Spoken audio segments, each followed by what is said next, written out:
Welcome to the Stronger Than Steel podcast with your host, Austin Davidson and John Keir, talking Steelers all the time.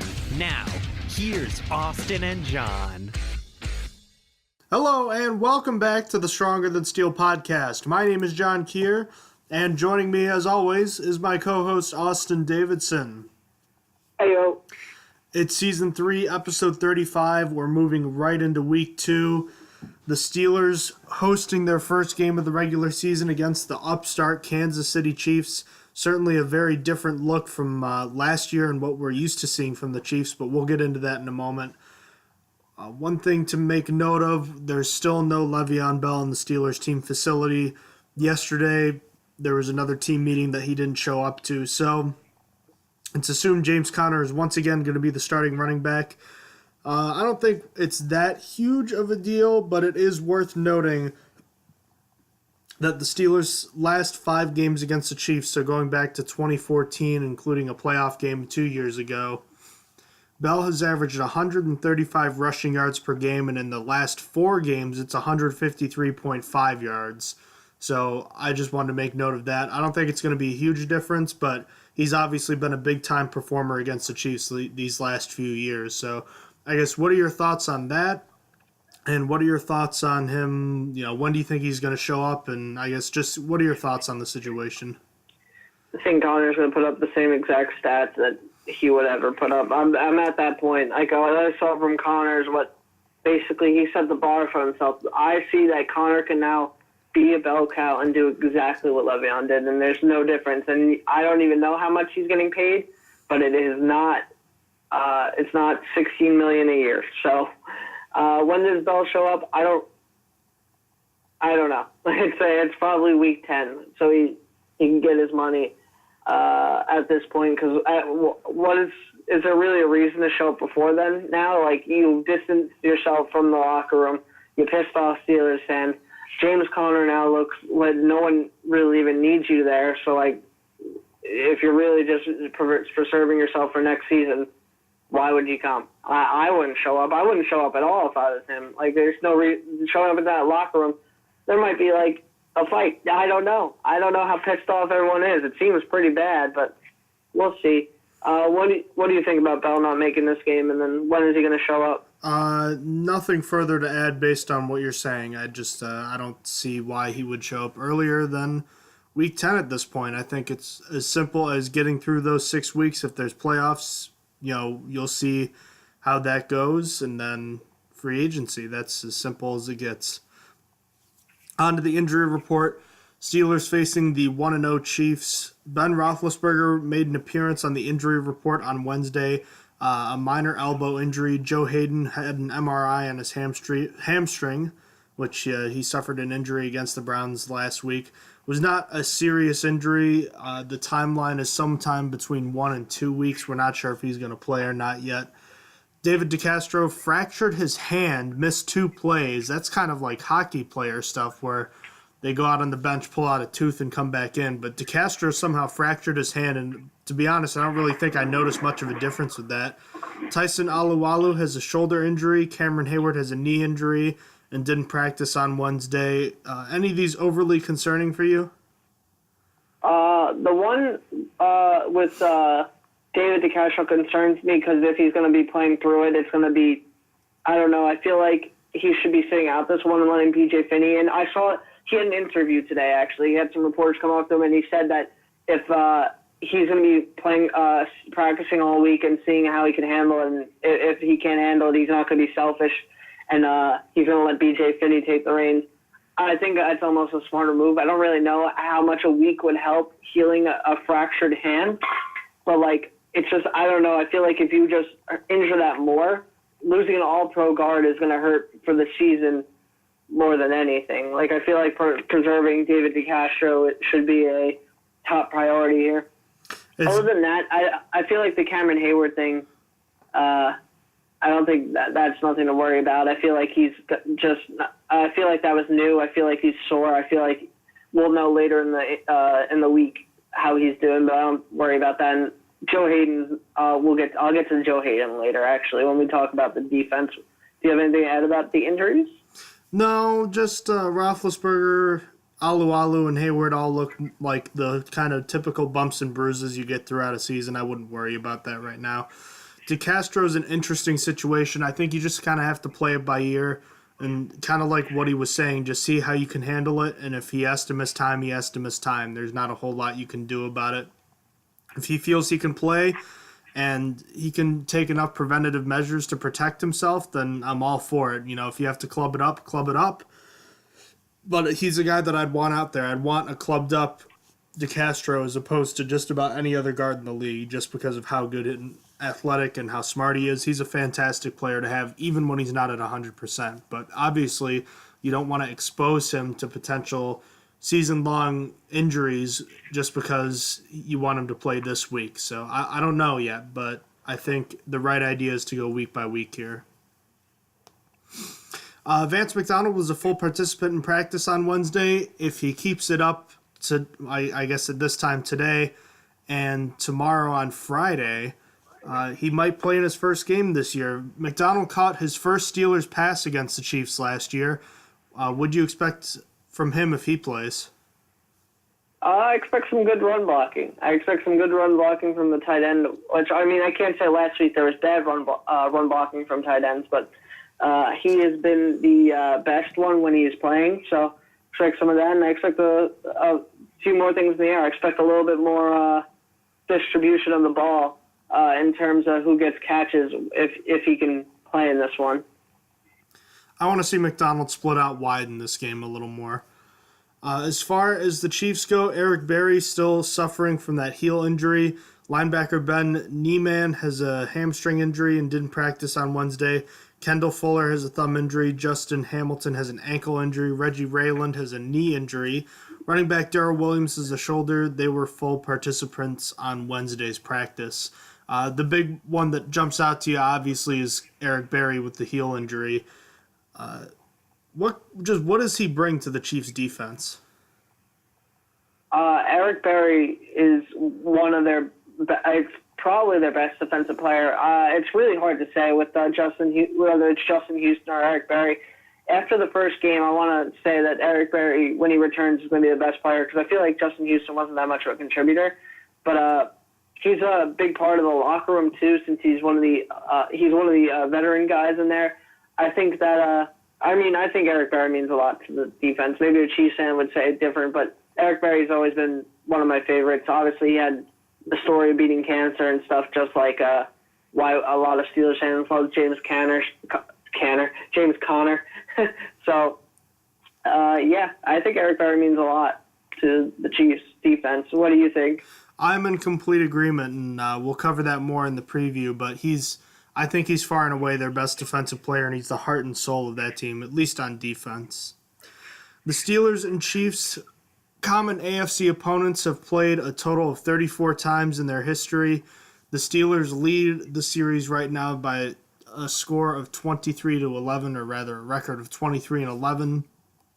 The last time they played, Week 6 of 2017, we watched this game together in a Buffalo Wild Wings on Long Island. The Steelers won 19-13 in a close contested defensive struggle. Lev Bell had 179 rushing yards. Antonio Brown had the memorable 52-yard touchdown in the late stages of the game where he caught it off of a defender on a ricochet and sprinted to the end zone. That led the Steelers to their first victory after the frustrating Jaguars loss, and the Chiefs lost for the first time that season to the Steelers. And because of that, the Steelers have now won 3 straight games in this matchup, a 1-1 postseason record. And Austin found the fun fact for this game.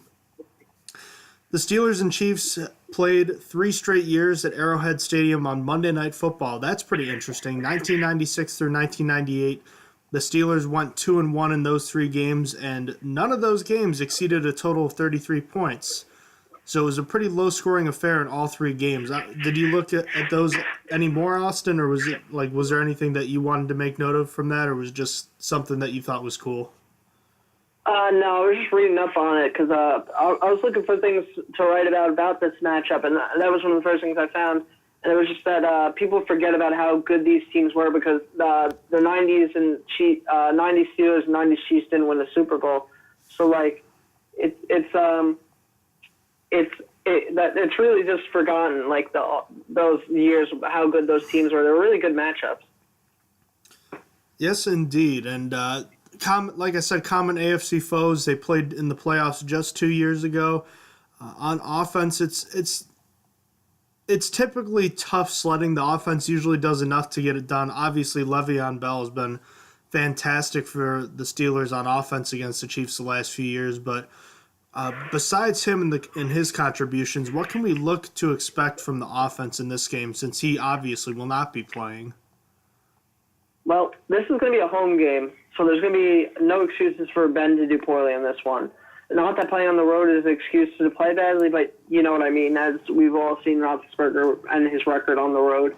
But it is time for the offense to really come alive in this one. I'm going to be real with you right now. I think less of the Chiefs defense than I did of the Cleveland Browns defense. So, really, who do they have? Justin Houston I still think is solid, but definitely not what he used to be. He was a virtual non-factor against the Chargers last week, only recording half a tackle.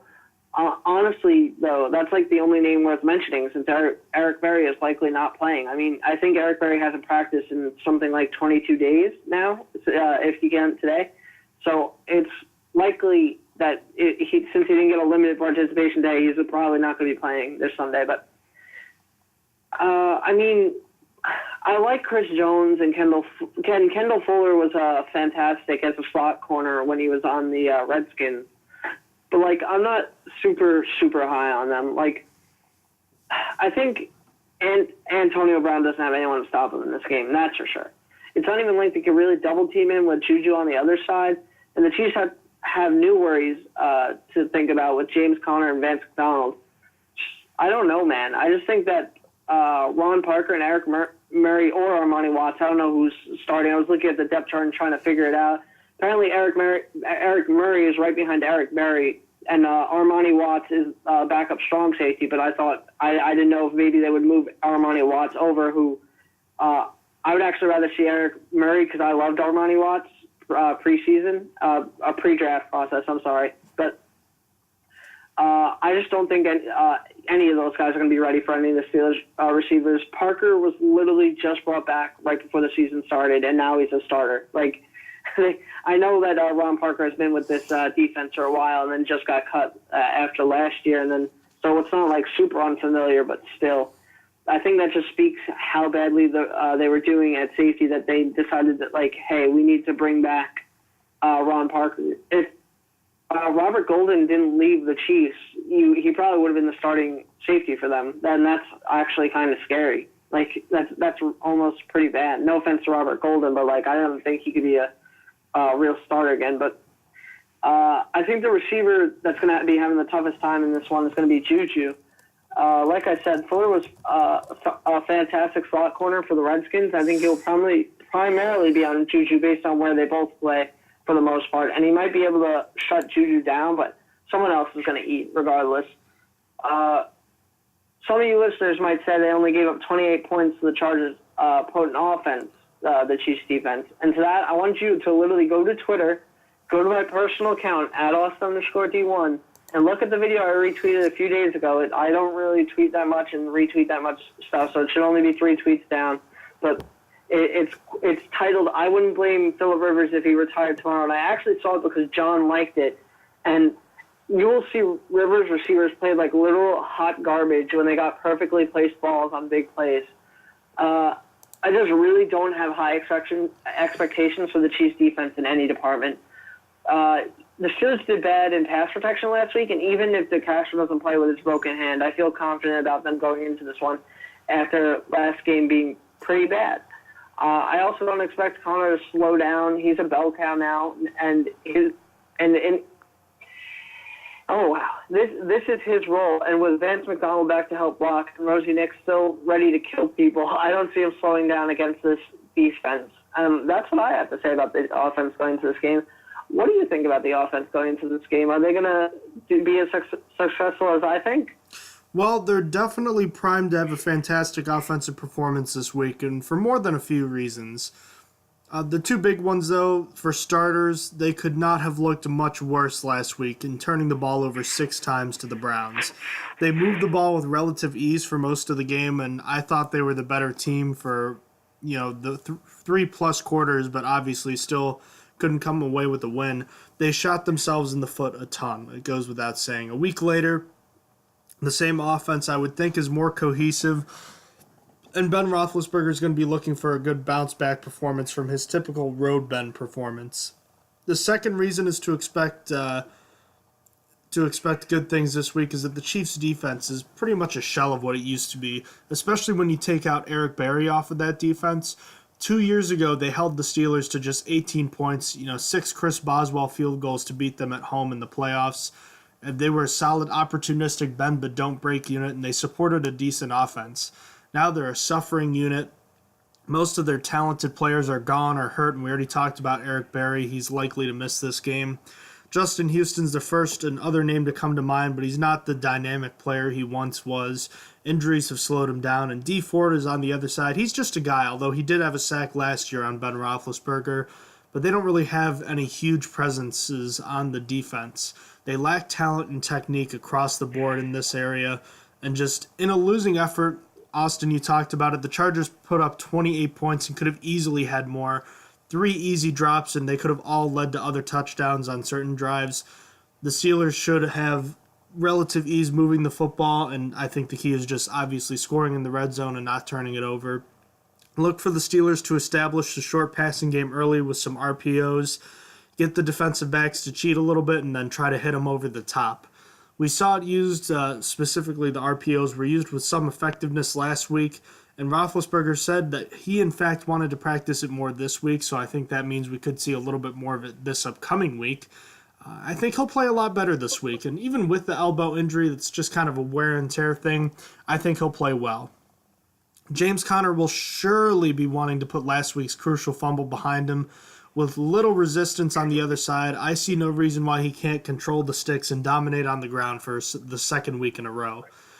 This time, though, obviously, he's going to be holding onto the ball for dear life. A weaker defense is going to be doing everything in its power to level the playing field with turnovers. The Chiefs' secondary, you mentioned it, Austin, they're bad. You need no further evidence than the re-signing of Ron Parker, who was cut earlier this year.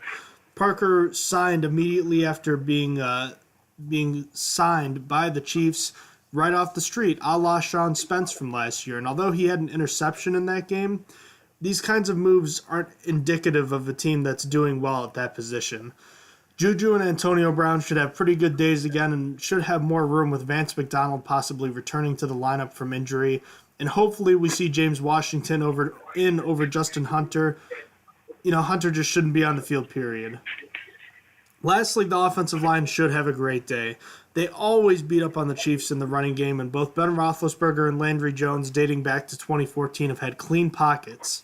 The Chiefs have a measly 7 sacks in the last 5 games against the Steelers, with no more than 2 in a game, and there's no reason to suspect that won't continue with a weaker unit on the other side right now.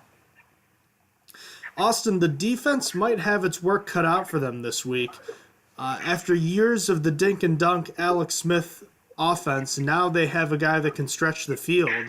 What are they going to have to do to slow them down? They're going to have to just cover one guy, one alone. Defense had a pretty hard matchup against wide receivers last week, but this week there's one really good receiver the Steelers have to face, and that's Tyreek Hill. His Twitter is Cheetah, @Cheetah, for a reason. He's a big mismatch for most cornerbacks in the league, but he's just so fast. I'm going to say this only because he said it. I actually think higher of him than he said it, but I remember one time in an interview, he literally said, "I'm not that good at receiver, I'm just fast." Like, he literally just said that. I was like, and I think he's like, he made himself sound like he's a bad receiver. I think he's a decent receiver, but his speed is just, it's just disgusting. It's like Sammy Coates with good hands. But it's not by chance that he got 3 touchdowns last week. Let's be real. some might say this is a bad week for Joe Hayden to be out if he can't play, but I actually think it's for the best, as I think Hayden wouldn't have been good against Tyreek. No offense to him, I think he's a good quarterback, but Tyreek's speed is a huge mismatch in most situations against most quarterbacks. And with Hayden having a hamstring injury, if he played, it would be hard for him, when it would be hard to keep up with him if he wasn't injured. I think Sutton, Burns, and Hilton are far more fit for the job, as I imagine them being faster than Hayden. Also, watch out for Terrell Edmonds. I feel like Tyreek isn't going to have as much success wherever Edmonds is, as he is athletic and makes him one of the better defensive backs to cover Tyreek Hill. The guys I would be scared about covering Tyreek is going to be Sean Davis and Morgan Burnett and any of the linebackers. There should not be a situation where a linebacker has to follow him far in this game. It would be like putting Justin Houston on Antonio Brown. But I actually take that back, though. Matthew Thomas has the athletic ability to keep up with him, too, probably. Basically, it's more about athletic ability to me than it is about skill for covering Tyreek. Not that I expect Matthew Thomas to play in this game, but seeing his speed, I think he could actually maybe keep up with Tyreek. But Tyreek isn't the only receiving threat, though, like I made it sound, as I literally went about, like, basically position by position on who could cover him. They still have Sammy Watkins and Travis Kelce, who could do some damage if given the opportunity, but I'm not scared of them. Watkins hasn't really done much. He's just always been injured. Since he's been drafted, he's just been injured and just kind of sat around and did okay. And then there's two reasons I'm not really scared of Kelce. The Steelers have done a pretty solid job of keeping him in line the past couple of years. And then secondly, I don't like the Mahomes to Kelce connection. When Kelce had Alex Smith, it was all about Kelce. Smith loved to dink and dunk down the field up until last year. And even last year, when he still pushed it down, he still made Kelce his favorite target. Now with Mahomes forces the ball downfield. He knows that that's what he wants to do. He knows that's what he's good at because he's got a strong arm that could literally throw 50 yards in the air. But Kelce, sorry. And then also Mahomes has shown to have a connection more with Tyreek Hill. I knew we saw this coming into training camp. We saw this in preseason for a little bit. It's something that I knew about because Kelce was one of my favorite tight ends for fantasy, and I actually avoided him this year thinking that. And Kelce only got one catch last game. So that's already it's confirmation bias based off of one game, but it's already starting to show that that's probably what is happening. I expect Kelce to have like maybe a big game here and there, but like not as much as he did in the past with Alex Smith. So I'm not really as worried of him being a threat as I did last year. Now in terms of pass rush, it's really going to be a shame if Hayward isn't ready to play for this game. Because the last time Hayward got to see the Chiefs, he had a monster 3-sack game against Eric Fisher, who just happens to still be the team's starting tackle. I ain't worried about it, though. I still think the pass rush will be good if Cameron Hayward is not good to go. We obviously saw T.J. Watt have a huge game last week, but I think Vince will be hungry for his first sack of the season in this one. What I remember from last year's matchup is Kareem Hunt trying to block Vince from coming up the middle, and Kareem Hunt literally being ran over, and Williams got the sack anyway. So I bet he's ready to try and get his first sack here as well. But elsewhere on the defense, I want to see continued play from John Bostic and Bud Dupree. They both got sacks last game, and while I don't expect either of them to get a sack in this one, I kind of just hope for Bud Dupree to get one more than anything. I just need to see them being disruptive and making tackles like I did last week, getting tackles for a loss, making surefire tackles, not letting people break tackles, because Kareem Hunt's good at that.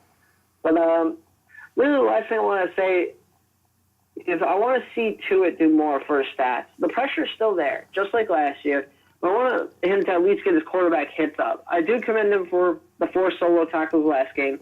That's pretty good for a defensive end to get 4 solo tackles. It's usually not enough runs to him or stuff like that. So that's not bad, but I really want to see his pressure turn into production this season in terms of quarterback hits and sacks. I feel like it's always just been pressure.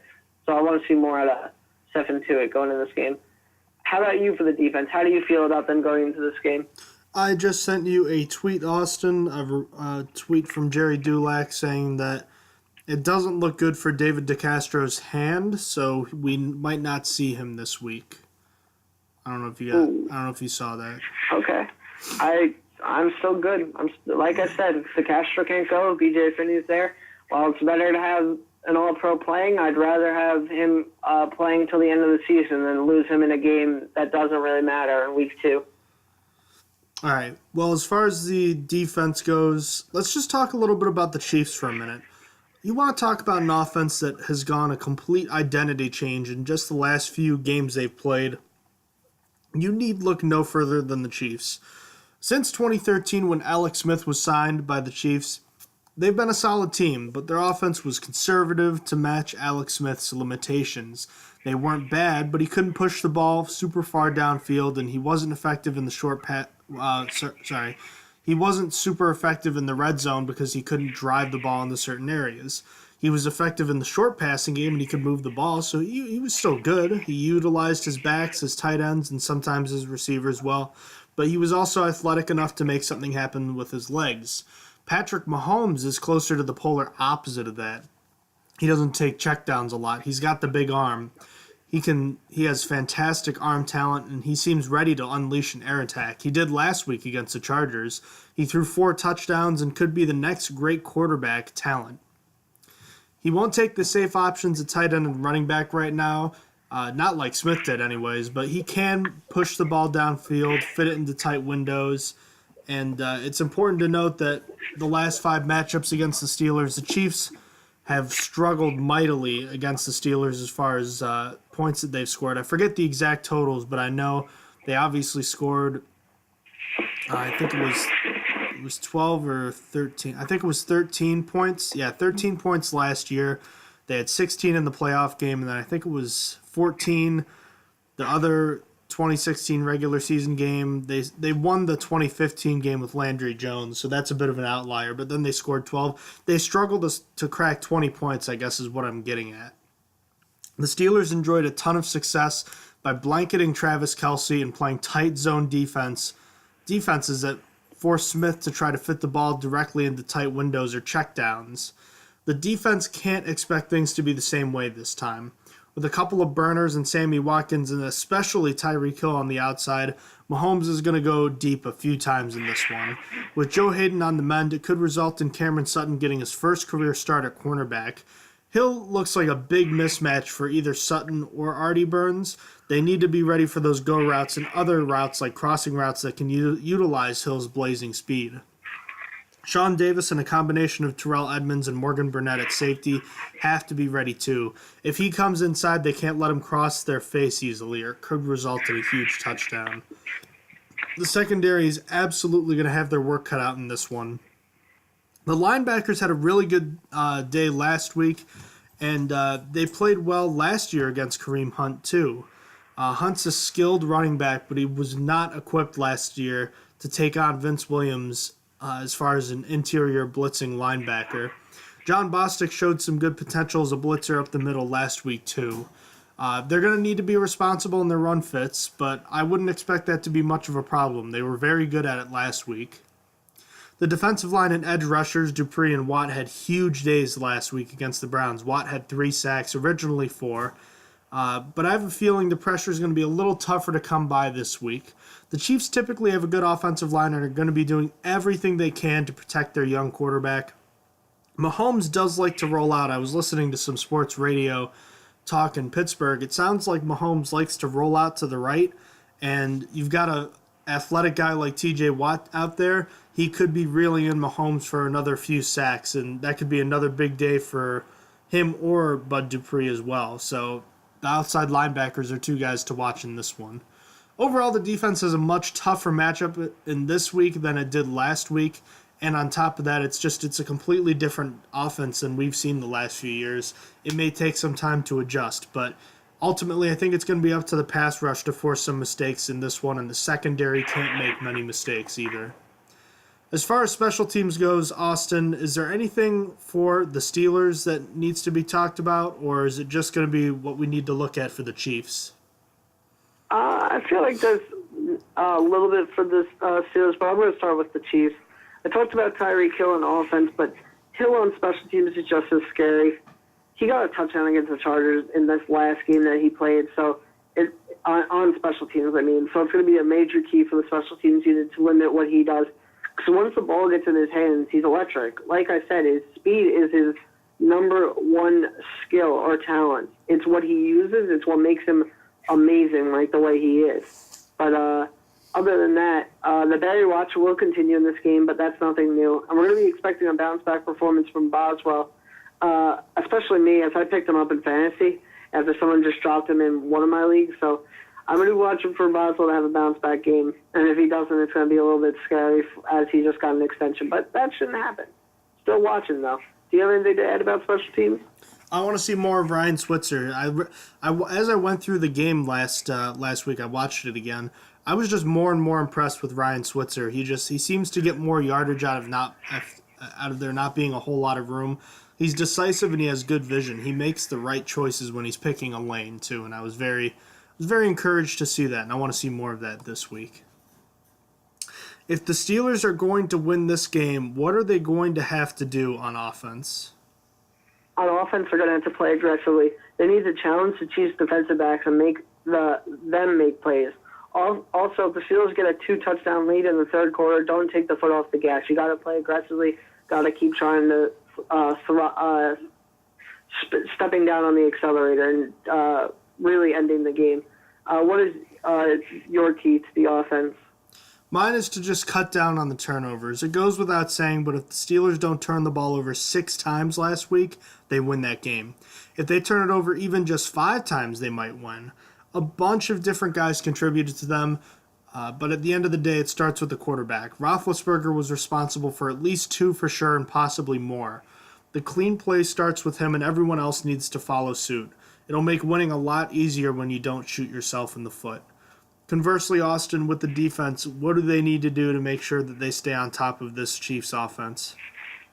They got to match Tyreek's speed and athleticism the best you can. He's my number one concern going into this game. If the Steelers could somehow match his speed, I think it shouldn't be too hard to win it. I'm actually looking at Terrell Edmonds for this one because I think Edmonds, with his athletic build, should have the best shot against him, even though he's playing safety. So what is your defensive key for this game? Pressure the quarterback. It's a pretty simple formula. If you make the quarterback uncomfortable, he's more likely to make mistakes. Patrick Mahomes is immensely talented, but he's susceptible to blitzes and being hit. He's only making his 3rd career NFL regular season start, and he hasn't seen it all yet.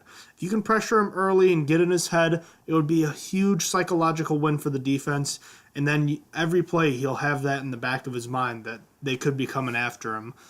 You know, I don't expect the Steelers to put him on his back a lot, but if you can get to him early, you could really change the outlook of this game. He hasn't seen a crazy pass rush in a big game yet. I mean, he played the Broncos at the season finale last year, but that was a relatively meaningless game for both teams. And last week, the Chiefs played a road game with more Chiefs fans than there were Chargers fans. So this will be his first true test on the road.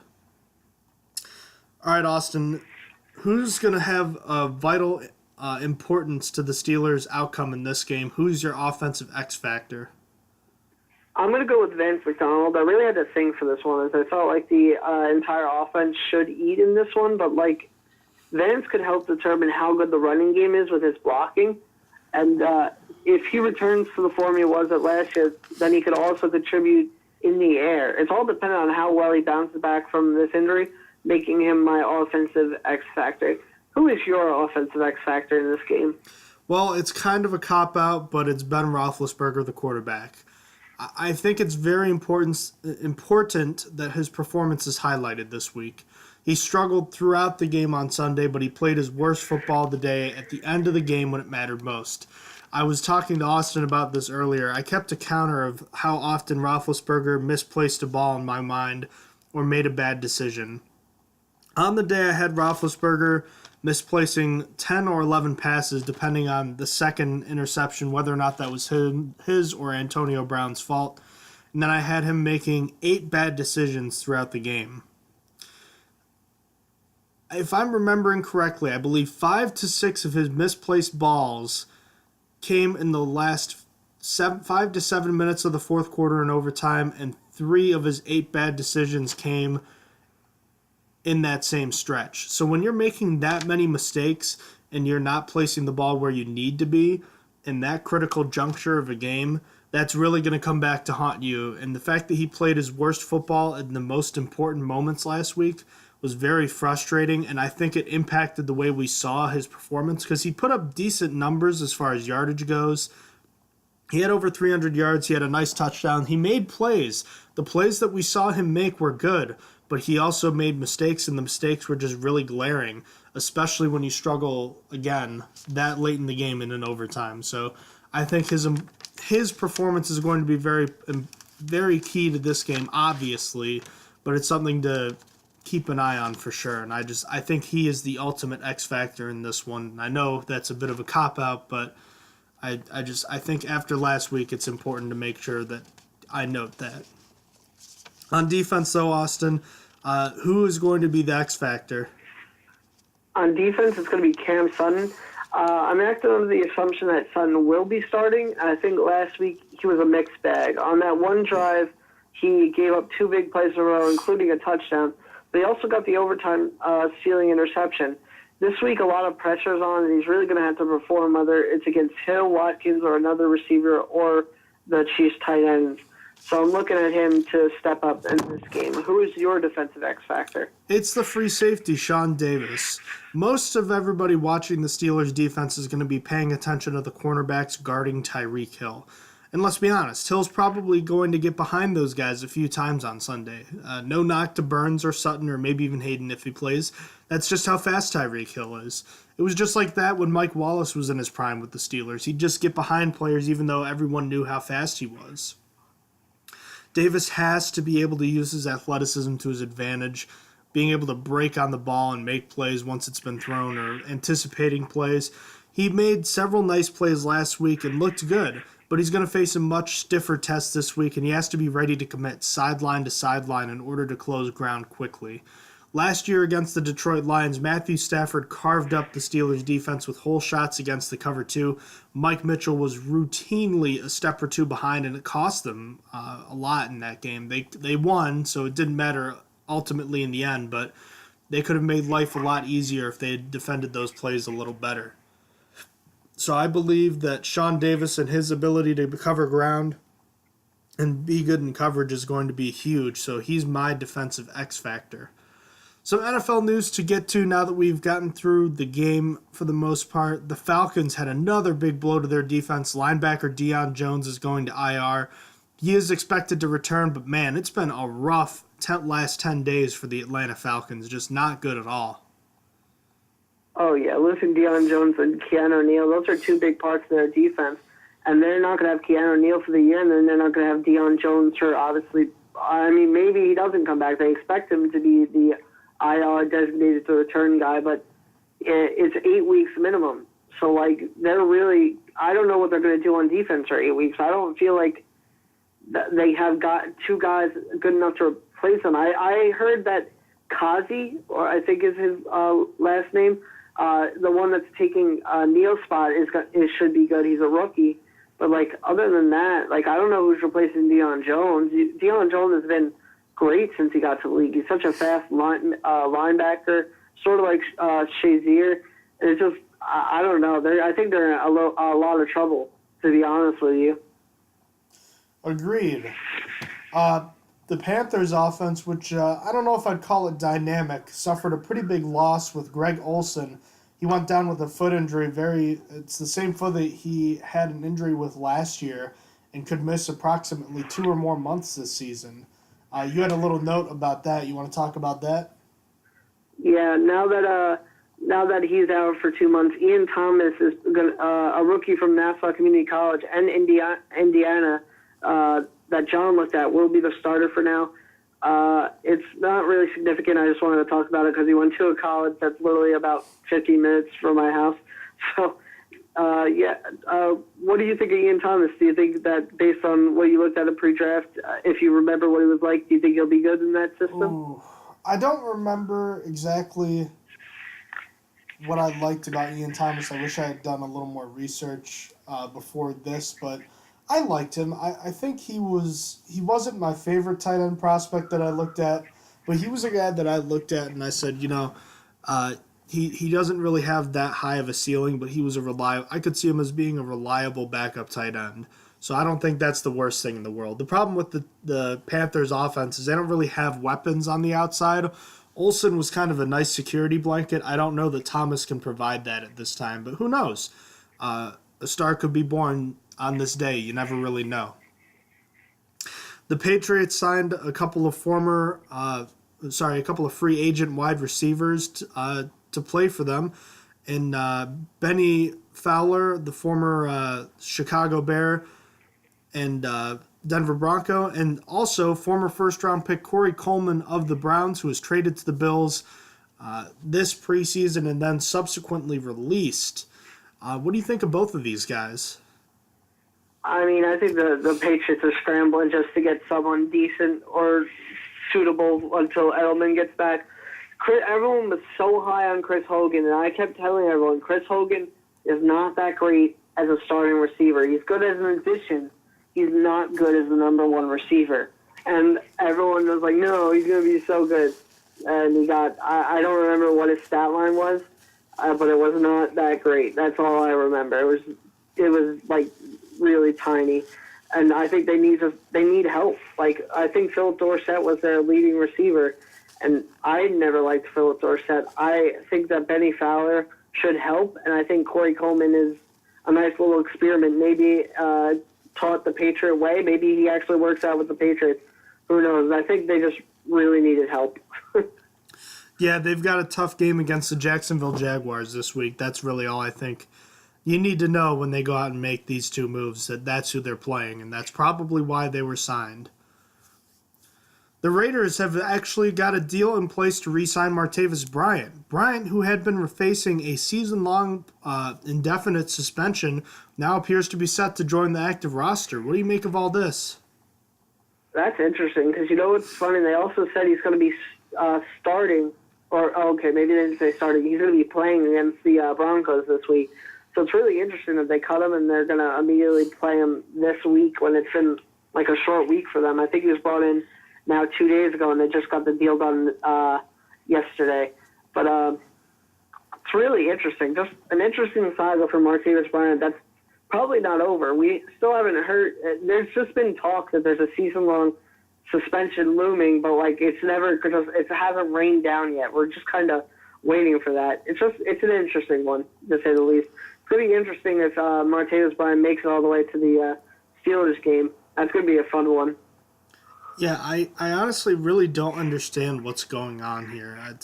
There's something that we don't know, and I want to figure out what it is, but all in good time. Another final note to make you aware of: former Steelers wide receiver Marcus Wheaton was released by the Eagles. I think his career is pretty much over at this point. Oh, yeah. The Eagles didn't really have that many receivers, so if you're getting released by them, it's probably not good for you. Maybe you have a chance with the Patriots. Yeah, who knows? Thursday night football. Tomorrow night, the Baltimore Ravens at the Cincinnati Bengals. We're getting right into our pick'em segment now. The Ravens are 1-point favorites on the road. What do you like in this one? I like the Ravens cover. I think that they're the better team just going in. I still stick to that the Bengals are a bottom 10 team despite beating the Colts, who I think the Colts are a bottom 3 team or bottom 5 maybe if I'm being nice. So I'm going to go with the Ravens covering. What do you think for this one? I'm going to have the Bengals winning at home. Look, it's really tough to win Thursday night football games on the road. I know that it's coming against a division opponent, so there's familiarity. But at the same time, I like the Bengals' chances. I think they're a little bit underrated now that they're getting some of their other offensive pieces together. Joe Mixon looked really good last week. I think they'll give the Ravens more than they probably are expecting to handle, and I think it'll be a close game, but I think the Bengals come out on top. I like them at home in this one, so I'll take them to win outright. Texans and Titans, is there still no spread right now? As I haven't actually checked since I wrote that, but I literally wrote that, I think, 2 hours ago. So it should still be the same because we still don't know if Mariota or Luan are going to be playing this week.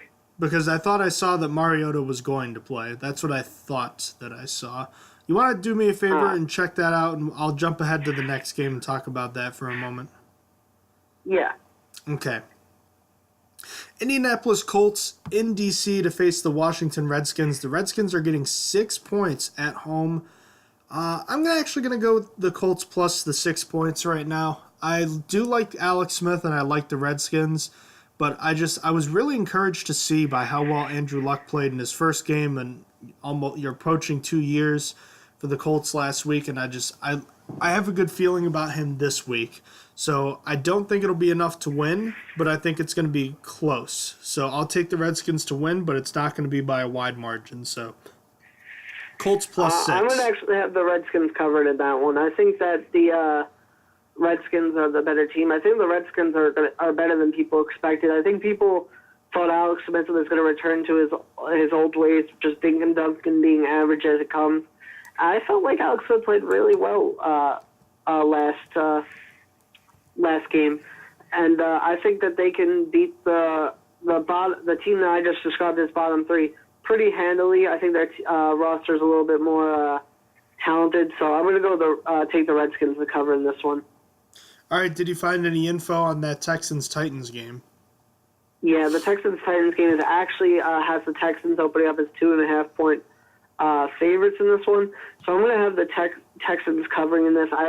My prediction is they're going to win 28-17 before we knew the spread, so that easily covers it. I just think that I think Deshaun Watson was a little rusty coming back from his injury. I think he bounced back in this one, even though they lost their starting tackle and they also lost one of their cornerbacks for a long time. They actually put him on IR for a concussion, which was interesting. That doesn't normally happen. That's how you know it's bad.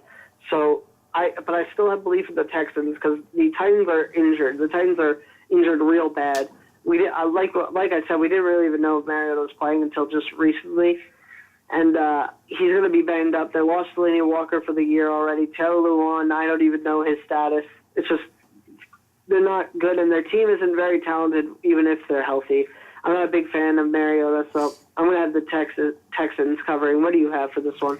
Didn't the Texans beat them by like 50 earlier or last year? Something like that. It was something ridiculous. I'm not saying it'll be a blowout, but they're a better football team, and they're going to win this game on the road. No problem.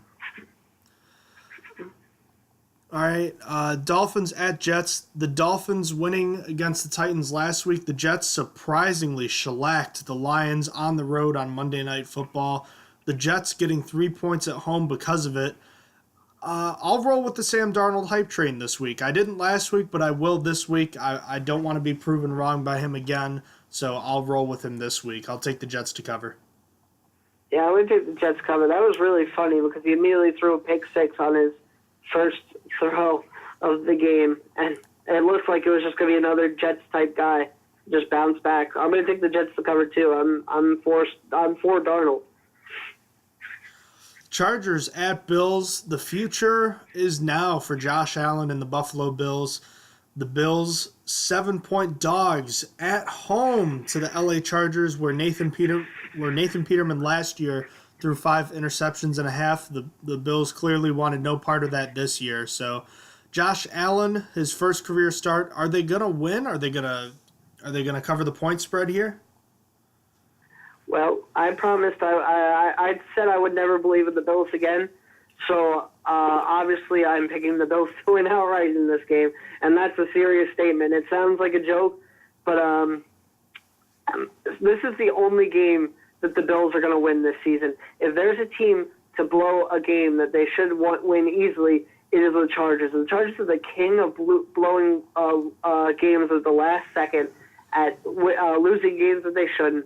And they are the ones that are the last team that the Browns beat in the 2016 season. I'm sorry.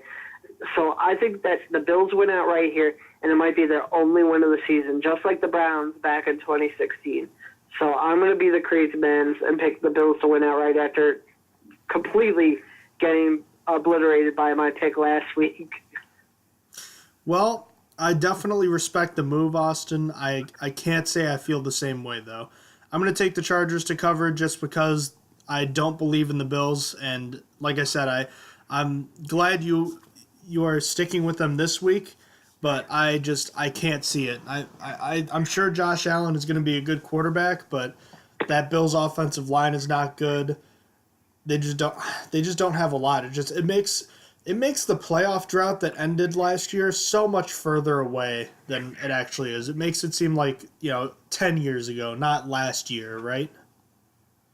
Yeah, it definitely makes it feel like longer when they're playing this bad. I think it's clear Tyrod Taylor was not the problem in Buffalo. Nope, not at all. All right, Panthers at Falcons. The Falcons had a disappointing loss last week to open the season with the Eagles, but are getting 7 points at home to a Panthers team that they didn't look all that impressive, but their defense certainly did against the Cowboys last week. I'll be honest with you, I think this is going to be a close game. I think Cam Newton does enough to keep the Panthers in this one, but the Falcons, having a few extra days to prepare, are going to do just enough to win. So I'll take the Panthers plus 6 points here. I'm going to take the Panthers to win outright in this one. I feel like the Falcons severely underperformed against the Eagles, and I know that the Eagles were the Super Bowl winners, and it was literally almost the exact same team since Nick Foles was starting, but they looked sloppy out there. Matt Ryan looked bad. Julio Jones looked good, but now they're also, we talked about this 5 minutes ago. They lost Deion Jones and Keanu O'Neal. Those are big blows. And those two are both pretty good tacklers. Cam Newton is known for rolling out and running, and I'm scared for them. The Falcons are heavy favorites, but I almost feel like the Panthers are going to blow this one out. I'm kind of I kind of feel like the Panthers are going to run away with this one. Interesting indeed. We will see. The Minnesota Vikings at the Green Bay Packers. The Packers are getting at 1 point at home. I'm going to be honest with you. I kind of thought it would be the other way around. I kind of thought the Vikings were going to be favored in this one. Yeah, I was a little surprised too with seeing that. I think that it's literally only because the Packers are home. I have no other explanation for it otherwise. There's still not a guarantee Aaron Rodgers plays in this one, at least last that I heard. They still weren't quite sure how he was going to hold up after a week of practice, but I guess even if he does play, I feel like the Vikings are the most complete team in football, and even though they're on the road, I feel better about them this week, and I feel like the Packers, it was a combination of luck and excellent play in the second half, but they were lucky to get away with the win last week, and I think they'll come to face the fire this week before kind of rebounding going forward. But I think the Vikings are going to win, maybe not pretty handily, but they'll win by more than one. So I think the Vikings win outright in this one. I agree with you there. I think the Vikings are going to win outright as well. I think the Packers, like I said last week, I was so close to getting my prediction right that the Bears are a sneaky good team. The Packers are going to lose because they only got Aaron Rodgers and Devontae Adams that are good on their team. But the Packers just have Aaron Rodgers. He's a bad, bad man. But that's not going to be enough. The Vikings are stronger than the Bears are, and the Vikings are going to win outright in this one. Cleveland Browns 0-1 at the New Orleans Saints, a surprising 0-1 after losing at home. The Saints are in trouble, but do have a chance to rebound here. They're 8.5-point favorites at home. I am going to take the Saints to cover here just because I think this is as close to a must-win game as it could be for the Saints. You're talking about losing this game, 2 losses at home to open the season. I don't see that happening with the Drew Brees-led team. I think they come out firing on all cylinders and just throttle the Browns. So I'll take them to cover with ease. I'm going to have the Browns plus the 8.5. I think that they keep it within those 8.5 points, mostly because I just want to feel good about the Steelers tie. If I could see the Saints, the Browns get too close to the Saints, I could be like, okay, the Browns are really an improved team. So I'm just taking the Browns plus 8.5. But I do agree with you. I think the Saints are still going to win. Philadelphia Eagles at the Tampa Bay Buccaneers. Ryan Fitzpatrick, the shocker of the season, if you will, throwing for 417 yards in his first start of the season off the bench for Jameis Winston. just crushed the Saints' hopes. And is there any chance he does it against the Eagles at home next week? I think there's a chance, but I think the Eagles are going to play better because they played a little sloppy last week as well. So I'm going to pick the Eagles to cover because they also have more time to rest, just like the Falcons. So Eagles cover in this one for me. What do you think? I agree. I think the Eagles cover too. I don't, Fitzpatrick is the kind of guy that go out there and have a great performance like that, and then the next week he'll throw 3 interceptions. That's just who he is. He's a good, solid fill-in guy. He's been in the league a long time. You don't stick around for 15 years on accident, but I don't think he's going to do enough to get the win this time. Detroit Lions and the dysfunctional Matt Patricia-led unit apparently led against the San Francisco 49ers and Jimmy Garoppolo, who suffered his first career loss as a starter last week. The Niners getting 5.5 at home. I took the Lions to cover here the 49ers to cover here because the Lions were just an absolute mess last week, and I don't see how it could get much better this week. I'm going to take the Lions plus the points on a whim. I just feel like they might bounce back stronger this week. I don't really have a good reason for it because I agree they played really terribly last week. But I don't know. I don't feel confident in the 49ers that much, so I'm going to go with the Lions plus the points. All right. The LA Rams getting 12 points at home against the Arizona Cardinals. Are the Cardinals really just that much worse? I mean, I know they struggled last week, but a lot of people seem to think that they're one of the worst teams in football. I don't know if I can put them there yet. Can you? I mean, they got beat up pretty bad, but I don't know. I feel like the Redskins are a middle of the pack team. Could I say that the Cardinals are bottom 10 in the league right now? Maybe. I think I could put them at 11th worst right now. They would be borderline. I'm not ready to put them in bottom 5 or yet, but they're about to hit the bottom 10 for me. But as far as this game goes, that 12-point spread is way too much, especially for a divisional game. Are you kidding me? Divisional games are always closer than they should be for whatever reason. It doesn't mean it doesn't matter if one team is bad and one team is a Super Bowl contender. I'm taking the Cardinals plus 12 in this one. What are you doing for this game? I'm also going to take the Cardinals plus 12. 12 points is a lot, even though they're at home. I don't know. I can't see it right now. It's early, so it's a divisional game too. So I'll take the Cardinals plus 12 to keep it a little bit closer. Patriots at Jaguars, a rematch of the AFC Championship game. Is it going to be a repeat of what we saw in January? I think so. Maybe not as bad, but I think the Patriots still cover in this one because it's only a 1.5 point spread.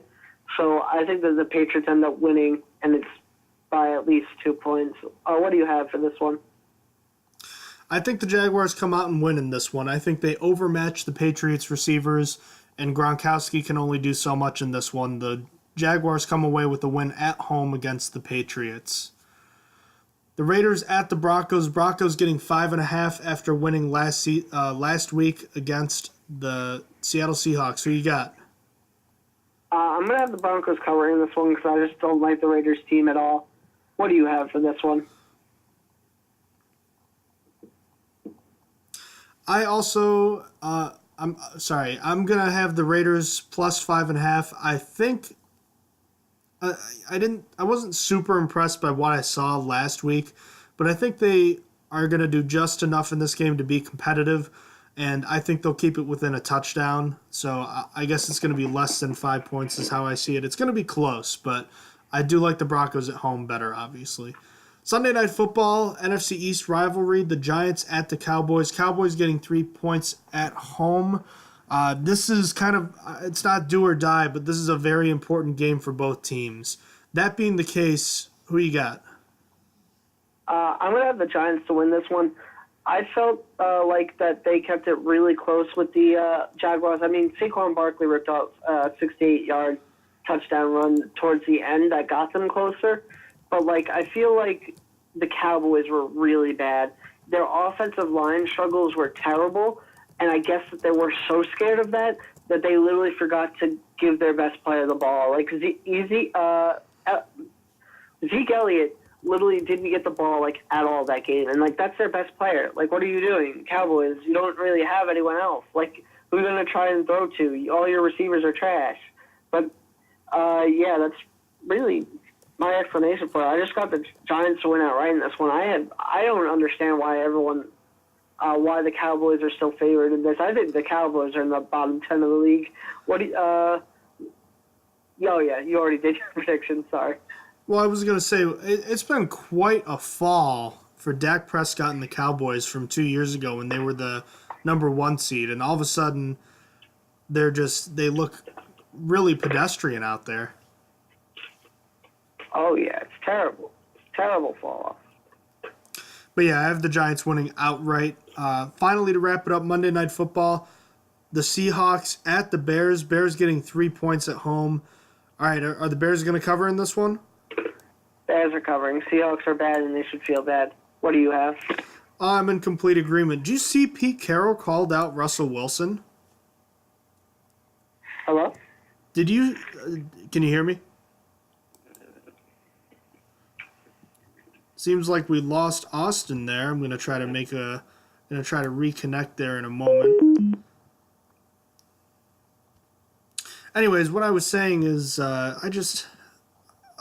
Pete Carroll called out Russell Wilson earlier, and was talking about that he can play better. And I was thinking about that, and it seemed kind of ludicrous to me because Wilson got sacked 6 times last week, and he's constantly under duress. So, Austin, what I was trying to say is that last week, I don't know if you saw or the other day, Pete Carroll called out Russell Wilson for not making enough plays. What do you think about that?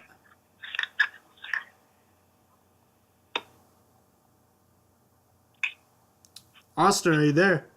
Oh, yep, sorry. Hello. Sorry, everybody, my headphones unplugged. I was so confused why I couldn't hear anything and nothing was happening. I just literally realized what just happened. Sorry about that. Did you hear what I said? No, I literally heard nothing until I just figured it out. Oh, okay, sorry about that. Pete Carroll called out Russell Wilson the other day for not making enough plays. Wow, he has audacity, bro. Like, you don't get this man an offensive line since he's literally, like, been in the league. I don't think he's ever had, like, an offensive line that was above, like, in the top half of the league. And he's trying to yell at him because he's not making plays no more because it's just gotten so bad. And, like, he's got no Doug Baldwin there. It's Tyler Lockett, and they got Chris Carson as their starting running back, and that's just gross. And I don't know what they want him to do, man. Like, I used to hate on Russell Wilson, and now I'm at the point where I'm on the complete other end of the spectrum, and I'm like, Russell Wilson's, like, the only good player on that team, and, like, there's no one there to help him. Kind of similar to the Cowboys, it's been quite the fall-off from the whole 1-yard line at the Super Bowl to all of a sudden just a few years later, it's all over with.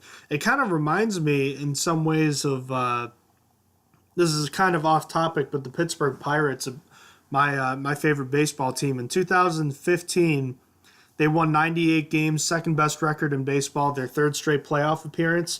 And then the next season, they won 78 games. They dropped 20 games in the win column and just have been irrelevant ever since. And it feels like the Seahawks just almost took it apart faster than they had to, if that makes any sense. Oh, yeah. That's exactly how, like, the Seahawks and Cowboys go. That's literally exactly how it went. All right. Well, let's move on to our bold predictions, Austin. Go ahead and drop some on me. I want to hear what you got. So the first one I have is that Ben Roethlisberger extends his record and throws for another 500-yard game, one that will include 4 touchdowns and no interceptions in this one. Then my second is that Mahomes looks terrible in his second start this season and throws 3 picks and then also fumbles once. And my third and final bold prediction is that Cam Hayward plays through a knee injury and gets 3 sacks against the Chiefs again. So what are your bold predictions in this one? I think I forgot to mention I had the Bears covering in that Monday night game as well, so just wanted to get that in there. My bold predictions are for the second week in a row, James Conner has a big day. He runs for 150 yards and scores 3 more touchdowns. adding on to the 2 that he had last week. Sean Davis, my defensive X-Factor, has a pick, a sack, and a forced fumble, doing a little bit of everything in this one. And last but not least, Austin mentioned it at the end of the recap for our last episode, that Ryan Switzer is going to have a touchdown this year in the return game. So I'll predict that it happens this week. All right, we've looked at everything. We talked about the offense, the defense. We talked about Mahomes, Roethlisberger. We talked about what each side needs to do to win and some X factors. All that being taken into consideration, what is your final score prediction for this game? The Steelers are 5-point favorites at home. After last week, I feel pretty good. Even though it was a bad week last week, I feel good coming back to the Steelers' home at Heinz Field. I think they win 41-26 and they cover. I think that the Steelers' offense just outmatches their defense. I think the defense plays a little bit worse, a little bit bad in this game, giving up 26 points, but not terrible enough for the Chiefs to match the Steelers 41. Essentially, I think it shouldn't be possible for the Chiefs to outmatch the Steelers' offense. The Steelers' offense should be way more potent than theirs, especially with Kareem Hunt not looking so good in his second year. It looks like he's on track for a sophomore slump, but we'll see. It's only been one game. What do you have for this game? Patrick Mahomes definitely makes me a little nervous. He's got something about him that just, it feels like he could really go off. But at the same time, I'm keeping it in perspective. This is going to be his third ever start. It's going to be his first true test on the road. The Steelers are a good football team, and they're going to want to prove that last week was not an indication of who they really are. I think they come out guns blazing in this one, and they just really force the issue over the Chiefs this time. The Chiefs managed to get their points, but it's not enough. The Steelers win somewhat convincingly at home, 38-24, and go to 1-0-1 on the season. So that'll conclude this episode of the Stronger Than Steel podcast. Thank you so much for listening to us today. If you have any questions about the show, feel free to email us at strongerthansteelpodcast@gmail.com. Check out our website, strongerthansteelnfl.blogspot.com, for any further information you want to check out. And as always, thank you so much for listening to the podcast, and have a terrific night. Have a good night. You have been listening to Stronger Than Steel podcast. Thank you for joining us today, and don't forget to check out our website listed in the description below.